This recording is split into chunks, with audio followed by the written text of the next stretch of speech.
Welcome back to my channel. Welcome to Sue's Corner. I am intentionally wearing pink this week because of what we will be discussing. Disclaimer, this topic, though I am a healthcare professional, I am a registered nurse. So of course I have knowledge of this topic. I want to put out there, I am not a medical doctor. So for further information on this topic, or even just scheduling your appointments, you can get in touch with your doctor. All right. So this week we will be discussing pap smear. All right. So we're going to do 10 quick facts about pap smear. All right. So again, this channel is going to be educational also. So this is a week for educating ourselves and other ladies on what is a pap smear and just, 10 general things about pap smear. I hope this video will be useful. All right, so let's start by saying what is a pap smear.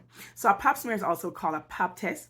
It is a procedure to test for cervical cancer in women. A pap smear involves collecting cells from the cervix, the lower narrowed part of your uterus that sits atop your vagina. All right. Detecting cervical cancer early via pap smear can lessen your risk of cervical cancer. All right. Or gives you a greater chance of beating cervical cancer. So we screen for cervical cancer, but we also screen for precancerous cells. And precancerous cells just mean there is not cancer right now, but there may be cancer in the future. All right. So it allows for early treatment and early prevention in the case that there is precancerous cells. All right. Why is this done? And as stated before, it is done to treat cervical cancer early or to prevent cervical cancer. All right. Also, in this test can be combined with what we call a HPV testing. So your pap smear can be combined with HPV test, and HPV testing is a human papilloma virus testing. This HPV is a STI. Yes, ladies, it is a sexual transmitted infection, and as usual for most of these STIs, men they show no symptoms. All right, so you can't look to your partner and say, hey, something's going on with my partner, let me go test, because more than likely they will have no signs and no symptoms. So here is a chance, ladies, that we have to be looking out for ourselves. Okay. All right, so I want to repeat that and really put that on replay, that HPV is a sexual transmitted infection, and this sexual transmitted infection puts you at greater risk for cervical cancer. All right. Who should have a pap smear? So you and your doctor are the best persons to sit and have this discussion based on your lifestyle. Again, because HPV is a sexual transmitted infection, it's based on your risk factors. Some of the risk factors may be how many partners you have, all right, because then you have a greater risk of how risky is the sex that you're having, So this puts you at, am I protecting myself? Am I just, going out and having fun and not even thinking about the sexual transmitted infections that may result from this quote unquote good experience. All right. So, you and your doctor, as I said, may decide when you start and how often this pap smear is done. In general, however, doctors recommend starting pap smear at age 21. I think before this period of time, a lot of us the body may have experienced some kind of HPV before. However, the body is, depend on the strain you have, the body may be as great to just clear this HPV. So, and again, the younger your body is, when you're exposed, the body may just clear. So again, age 21, because they're assuming before this time that the body will be able to clear the HPV. All right, so at age 21 and over, but again, remember, it depends on your lifestyle. Your doctor may ask you to test earlier or ask you to test more often. All right. How often should a pap smear be repeated? Doctors generally recommend that your pap smear be repeated every 3 years for women 21 to 65. Women age 30 and older can consider testing every 5 years if this procedure is combined with a HPV test. All right? Or they may consider HPV testing instead of a pap smear. If you, however, have certain risk factors, your doctor may recommend, as I said before, more frequent testing and an earlier age of testing. Some of these risk factors include a diagnosis of cervical cancer or a pap smear that showed precancerous cell before, exposure to DES before birth, HIV infection, weakened immune system. And HIV may be rolled into this because HIV weakens your immune system, hence making you at greater risk for infections and diseases. Other things that may weaken your immune system are chemotherapy and anyone on chronic steroids. All right, because remember, steroids weaken the immune system.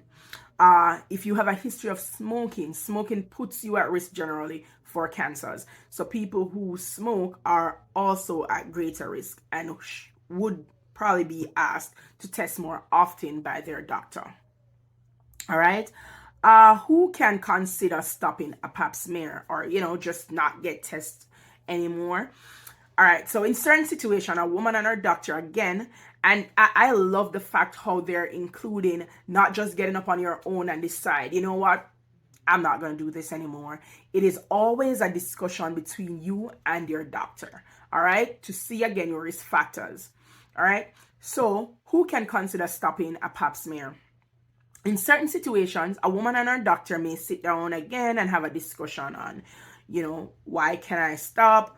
What's the risk of me stopping?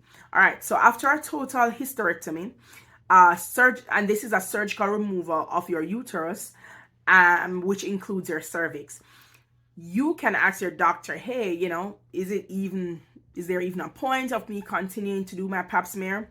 If your hysterectomy was performed for a non-cancerous condition, like for example, women who have fibroids, if this is the case, then you should be able to discontinue your routine pap smear. Older age, doctors generally agree that women can consider stopping routine pap smear at the age of 65 if their previous tests were normal. So, you've been doing all these pap smear and they've been normal. Doctor may recommend, hey, you know what? Yeah, we can go ahead and not, when you're 65 years and older, not have any more pap smear done. All right. Again, these options should be discussed with your doctor. All right. What to expect? Are we about 5 points at this time? Again, women's health is my love, so trust me, I can go on and on and on this topic, so pace me please, and of course, if you have more points or more information or just your experience with having a pap smear done, go ahead down in the comment section and share your experience with us, and share your knowledge also with us. All right, so doing a pap smear is performed in your doctor's office. It takes only a few minutes. All right, you will ask to lie down on your back on an exam table with your knees bent. Your heels will be resting what we call a stirrup.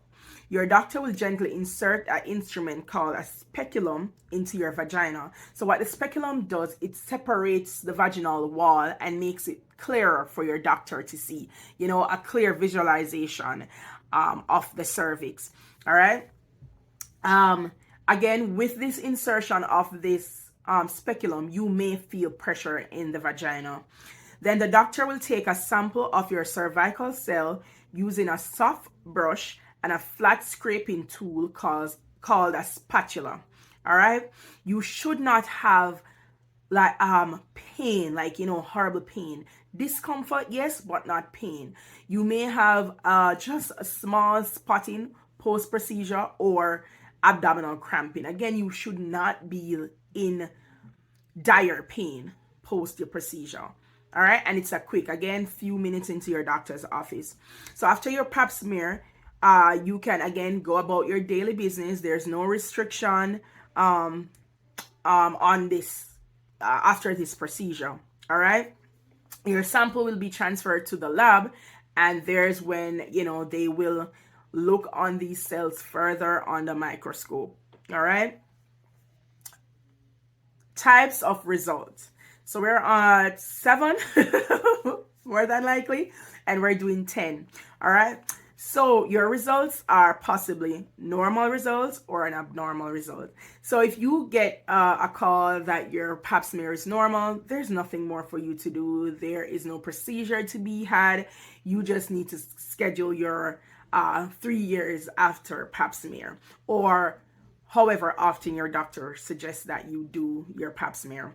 However, abnormal or unusual cell, if you get an abnormal result, it means that an abnormal or unusual cells were discovered while they were doing your investigations of your cell. And this is said, you may be told that you have a positive result. All right, here are some of the terms your doctor may use, and some of the actions that may be taken post these procedures or post these results. Atypical squamous cell of undetermined significance, and this is called ASCUS. And for us in the medical field, we may be used to this term, all right? But again, for those who are not, it is atypical squamous cells of undetermined significance. Squamous cells are thin and flat and grow on the surface of healthy cervix. In the case of ASCUS, a pap smear reveals slightly abnormal squamous cells, but the changes don't clearly suggest precancerous cells, that precancerous cells are present. All right? With the liquid-based test, your doctor can reanalyze these cells, to check for the presence of viruses, which viruses known to promote the developing of cancer, such as HPV. So again, when they get this ASCUS, they can go ahead and do more testing on these cells to see if there is a virus. For example, this is when they may do a HPV testing, as I suggested before, that you can do a combination test, which includes your pap smear, which is vaginal pelvic exam, and also HPV together. So this is one instance, okay? All right, so let's move on to squamous intraepithelial lesions. This term is used to indicate that the cell collected from the pap smear may be precancerous. So again, we're not at cancer yet, it's precancerous. And again, precancer just means that you may develop cancer in the future. It's not cancer right now, but it has the potential of becoming cancerous. All right. This term is used to indicate that the cell collected from the pap smear may be precancerous. If the changes are low grade, it means the size, shape, and other characteristics of the cells suggests that if a precancerous lesion is present, it's likely to be years away from becoming cancer. All right. If the changes are high grade, there's a greater chance that the lesion may develop into cancer much sooner. All right. And in this case, additional testing will be done.